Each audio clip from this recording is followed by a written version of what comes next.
ಇನ್ನು ಡೆವಿಲ್ ಸಿನಿಮಾಗೂ ಮುನ್ನ ಬಹಳ ವೈಲೆಂಟ್ ಆಗಿ ವರ್ತಿಸ್ತಾ ಇದ್ದಂತ ದರ್ಶನ್ ಅವರು ಚಿತ್ರ ರಿಲೀಸ್ ಆದ ಬಳಿಕ ಅವ್ರ ವರ್ತನೆಯಲ್ಲಿ ಬಹಳ ಬದಲಾಗಿದೆ. ಪೊಲೀಸರು ಕೂಡ ಅಲ್ಲಿ ವಿಸಿಟ್ ಮಾಡಿದ್ರು, ಅವರಿಗೂ ಕೂಡ ಇದು ಅನುಭವಕ್ಕೆ ಬಂತು. ಹಾಗಾದ್ರೆ ಅಷ್ಟಕ್ಕೂ ಈ ವಿಚಾರ ಏನು? ಡೆವಿಲ್ ಯಾಕೆ ಡಲ್ ಆಗಿರೋದು? ಬನ್ನಿ, ಇದಕ್ಕೆ ಸಂಬಂಧಪಟ್ಟಾಗಿ ನಾವು ಒಂದು ಎಕ್ಸ್ಕ್ಲೂಸಿವ್ ಮಾಹಿತಿಯನ್ನ ನಿಮ್ಮ ಮುಂದೆ ಇಡ್ತಾ ಇದ್ದೇವೆ.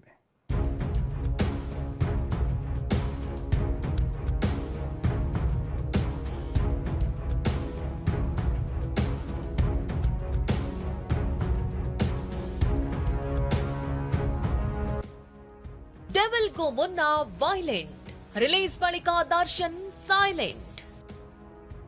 ಬಾಕ್ಸ್ ಆಫೀಸ್ ಕೊಳ್ಳೆ ಹೊಡೆಯದ ಡೆವಿಲ್, ಜೈಲಲ್ಲಿ ದಾಸ ಕಂಗಾಲು.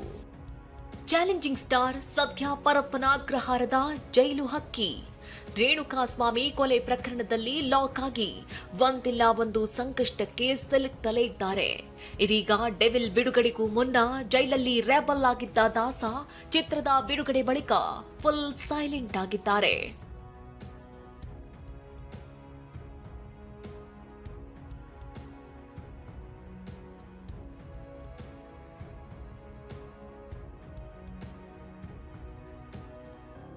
ಡೆವಿಲ್ ಚಿತ್ರ ಬಿಡುಗಡೆಗೂ ಮುನ್ನ ದರ್ಶನ್ ರೌದ್ರಾವತಾರ ತಾಳಿದ್ರು.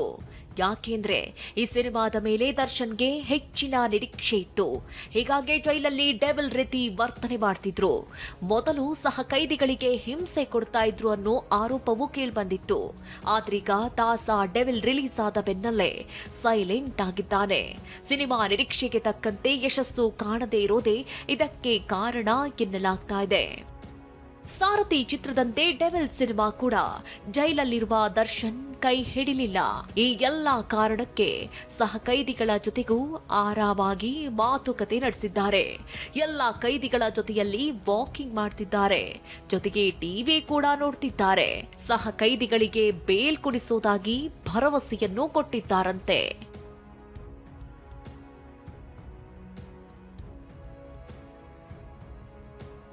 ಇನ್ನು ದರ್ಶನ್ ಸಹ ಕೈದಿಗಳ ಮೇಲೆ ಹಲ್ಲೆ ಮಾಡಿದ್ದ ಬಗ್ಗೆ TV9 ವರದಿ ಪ್ರಸಾರ ಮಾಡಿತ್ತು. TV9 ವರದಿಯ ಬೆನ್ನಲ್ಲೇ ಜೈಲಿಗೆ ಅಧಿಕಾರಿಗಳು ಭೇಟಿ ಕೊಟ್ಟಿದ್ರು. ಆಗ ಕಾರಾಗೃಹ ಡಿಜಿಪಿ ಅಲೋಕ್ ಕುಮಾರ್ ದಾಸನಿಗೆ ವಾರ್ನಿಂಗ್ ಕೊಟ್ಟಿದ್ದಾರೆ.